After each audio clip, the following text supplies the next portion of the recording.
So I just thought I'd give a little like post-tournament report because it was a fun 2 weeks. I was in Florida on November 5th to buy a case for like $700. So I did that, met with my friend Gabe.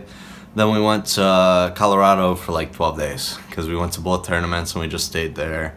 Chilled with the owners, they're really cool. Chilled with the luxury people, that was sweet. And just played a lot of Yugioh.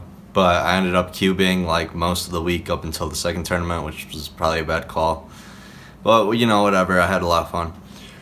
So going into the tournament, I was pretty surprised with how swordsoul did so well. I didn't think they were that great of a deck, but the people played like 3 Vessel, 3 Hara, and I know like Heavenly was really popular for this event, which is kind of just like a swallow's nest for the worm monsters. But I was also expecting the most played decks to be PK, lyrilusc Tri, and swordsoul. So I was trying to make a deck or like play something that could prepare for that. I also was having like constraints with getting cards. So I landed on the invoked deck for the day 1 tournament after like the following ghost tourney where I got second with the swordsoul deck. I'm just not really talking about that tourney that much because a lot of people didn't know what the swordsoul cards did. I felt like I played against decks that weren't that real. I don't know if it was that great of a definer for the meta. I feel like the last 2 tournaments were way better. But I lost to, Kamal with lyrilusc Tri. I also think that it was interesting because no one really played the going second swordsoul deck at this last tournament, and it got top 4, top 8 with the only 2 players playing it. So, that seemed like a really strong deck, and people didn't really exploit that, so maybe that's not as good as it anymore. But right now, I feel like one of the best decks might be PK, even though this deck literally just did not top it all day 1, and there was like a pretty good amount of PK players, so it definitely said something. It was kind of like 5 Drytron, 5 lyrilusc Tri, 5 swordsoul versions. In top 16, Yugioh going undefeated with, let me see real quick, because that was really interesting, I thought, because he went undefeated in Swiss, so.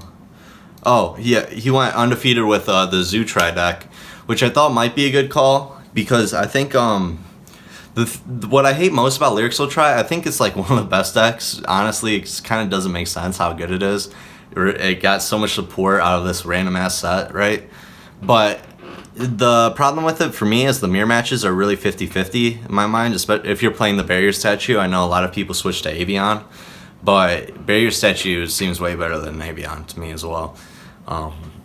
Against everything else, right? So you're forced to do that. So I would think that like this, like more pure or zoo version of Tri Brigade would be better versus like decks like the mirror match, the lyrilusc Tri deck. So I thought that might be a good call. It did go undefeated in Swiss. I chose invoked. I just chose invoked because I thought it was relatively strong. I knew it was really strong versus swordsoul, relatively strong versus the lyrilusc Tri deck because you get to play droplets kind of effectively. You have a good turn 1 going first. And Drytron I just wasn't really thinking about. I mean, I imagine that matchup's okay, but the real reason I want to play Voked again is just because in real life, I guess it just breaks way more. So I lost round 1 to the mirror match where he ran the Shadal that banishes 3 from my graveyard. That card is insane in the mirror. I don't know if you know. He was running Shadal fusions. I mean, it was kind of just like I got mollywopped. Didn't feel like there was much I could do. But round 2, I play against Spirals, and Spirals are I don't think they're that great of a deck. I think they were pretty cool, but like the reason I lost wasn't because he was playing Spirals. I actually got 3 turns to play, so my opening hand was like 2 Drools, an Ash, a Dasher, and an Invocation, and then I draw Imperm, the Dogmatica hand trap that negates effects, and then a 3rd Drool, and that's when I lose. And then game 2 I brick again, so like I hate playing decks that brick, so I'll never play that stuff again. My friend Cam played it, and he didn't do well with it in the ghost tourney, so I don't know. I got whipped with it in Iron Man, so I wanted to just like see for myself, I guess. But point proven, doesn't seem that good. For the best deck right now, I don't know. I just think PK is so strong, the tour guide list build, but it does have problems. I mean, it still loses to Dark Ruler. That's kind of like the problem with everything. I think we're in a real like unexploited meta right now. I don't think that like that many people are testing new innovative ideas. Like Pat had a deck that no one was playing, which was really cool. But everyone's just doing the same stuff, right? We're all just making like unbreakable boards to go in first, and hoping that like our going second cards like Dropless and Dark Ruler aren't gonna cost us games because they're so powerful versus all these, you know, going first boards. And then we have like Scythe in the mix, which just like makes things dead. Like, how do I beat Order Scythe, right? Like, do I even prepare for that? These are like hard problems to address, I feel like, and that's what Sky Strikers, that's why it was so prevalent and so powerful, because it kind of answers a lot of these problems. I think Sky Striker is like one of the best decks versus like most of the metagame. Just with like taking control of monsters is sweet. Like, you know, this we're in a format where a lot of people, especially sword souls, are playing like 1-for-1 cards, and you know, anything that like gives you advantage like that is just, you know, powerful. Playing through the hand traps become bricks, then you know, it's going a lot better for you, right? Your opponent has more dead cards. So yeah, I think my like goal with like tackling this meta or like creating a new deck is I just build based on like around these cards, because it's really, that's all we're doing. We're either building around broken hand traps or we're building around droplets. What can utilize droplets most effectively? That's why I like PK. You know, how well can it like establish a turn one board even though it's playing these bad cards, but you don't get to play hand traps. But I still like Nibiru and PK, right?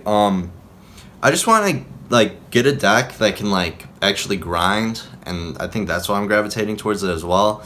I see like I used to see games when I started playing again, as in like we only play 2 to 3 turns max, but now I'm feeling like there's a way to like get these extra turns, because your opponent doesn't like make these, like your opponent's like making these boards that are weak to like 1 or 2 cards. Like, it's kind of like sad. I mean, you know, like they have the Phoenix Enforcer pop, which adds a new layer, because obviously I can't just set Drowning Mirror Force against like Phantom Knight and then send everything back, and you know, they go main phase 2, they just lost a lot of stuff, or even regular Mirror Force, right? If I could just like figure out how to like utilize a way to like take advantage of these, discarding your whole hand to make your board, you know, because that's not that good, right? You don't have much recursion in a lot of these plays that a lot of decks do. Sword Soul is prominent of that, because it's like really just going neg. You're making like 3 monsters, 2 sets, that's your best board, right? It loses insanely hard to Dark Ruler, right? And that's why people play Fusion Destiny, because it's like literally one of the only recursion methods in the game, right? You draw 2 cards and you get your fusion back, and you get your Ecclesia back from your graveyard. That's why people play it. It's not because it's like a broken monster effect. So I don't know, I just think there's definitely a way to solve that problem of playing the long game, not wasting your whole extra deck. But it's either like with technical play, or there is just like some weird techs that might be gimmicks but aren't gimmicks. Like I said, Mirror Force, you know, that's a gimmick card, right? But yeah, just a lot to think about. I'm excited. Let me know if you like this. I mean, it was kind of like just a stream of consciousness, but I just want to like upload fast and like often and get at least some info out there. I mean, if this didn't benefit you at all entirely, then like tell me why. I appreciate it. I'm gonna try to update as frequently as possible, maybe once a week, maybe twice a week. I'm gonna try to do more Ironmans. So yeah, look forward to that. I appreciate the support. I appreciate all the views on the deck profiles. That's been sweet. If you're new, I'm Tommy Rowe. I've played my whole life. I just got back into the game like 2 months ago, but I've been playing for long enough to like just get back on track fast. I have friends that like support me and help me learn everything, and then I'm just trying to like, you know, give that back to like everyone else, because free info, you know, is good, right? So whatever. Thank you. Bye.